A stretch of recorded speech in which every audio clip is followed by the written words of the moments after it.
Gas ചോർച്ചയുണ്ടാകുമ്പോൾ കർശനമായ സുരക്ഷാ നടപടികൾ സ്വീകരിക്കണമെന്ന് സൗദി സിവിൽ ഡിഫൻസ് ആവശ്യപ്പെട്ടു.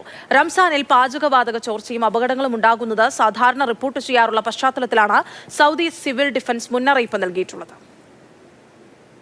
പാചകവാതക ചോർച്ചയുമായി ബന്ധപ്പെട്ട് മുൻകാലങ്ങളിലെ റംസാൻ മാസങ്ങളിൽ നിരവധി സംഭവങ്ങൾ റിപ്പോർട്ട് ചെയ്ത പശ്ചാത്തലത്തിലാണ് സുരക്ഷ പാലിക്കണമെന്ന് സൗദി സിവിൽ ഡിഫൻസ് അഭ്യർത്ഥിച്ചിട്ടുള്ളത്.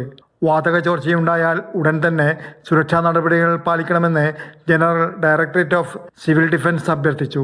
ഇലക്ട്രിക്കൽ സ്വിച്ചുകൾ, തീപിടുത്തത്തിന് കാരണമായേക്കാവുന്ന മറ്റെന്തെങ്കിലും ഉറവിടം ഉപയോഗിക്കുന്നതിനെതിരെ മുന്നറിയിപ്പ് നൽകിയിട്ടുണ്ട്. വാതക ചോർച്ചയുണ്ടായാൽ താമസക്കാർ ഉടൻ തന്നെ പ്രദേശം ഒഴിയണം. ഗ്യാസ് വാൾവ് സുരക്ഷിതമായി അടക്കണം. ജനലുകളും വാതിലുകളും സാവധാനം തുറന്ന് സ്ഥലത്ത് വായുസഞ്ചാരം ഉണ്ടാക്കണമെന്നും ഡയറക്ടറേറ്റ് നിർദ്ദേശിച്ചു.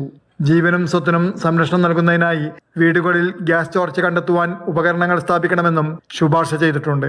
വിവിധ മാധ്യമങ്ങളിലൂടെയും സോഷ്യൽ മീഡിയ പ്ലാറ്റ്ഫോമുകളിലൂടെയും പുറപ്പെടുവിച്ച സുരക്ഷാ മാർഗനിർദ്ദേശങ്ങൾ പാലിക്കുവാൻ സിവിൽ ഡിഫൻസ് പൊതുജനങ്ങളോട് ആവശ്യപ്പെട്ടു. അടിയന്തര സാഹചര്യങ്ങളിൽ സിവിൽ ഡിഫൻസിന്റെ സഹായം ആവശ്യമുള്ളവർ മക്ക, മദീന, റിയാദ്, കിഴക്കൻ പ്രവിശ്യ എന്നിവിടങ്ങളിൽ 911 എന്ന നമ്പറിലും സൗദിയുടെ മറ്റ് പ്രദേശങ്ങളിലുള്ളവർ 998 എന്ന നമ്പറിലും ബന്ധപ്പെടാവുന്നതാണെന്ന് സിവിൽ ഡിഫൻസ് അറിയിച്ചു.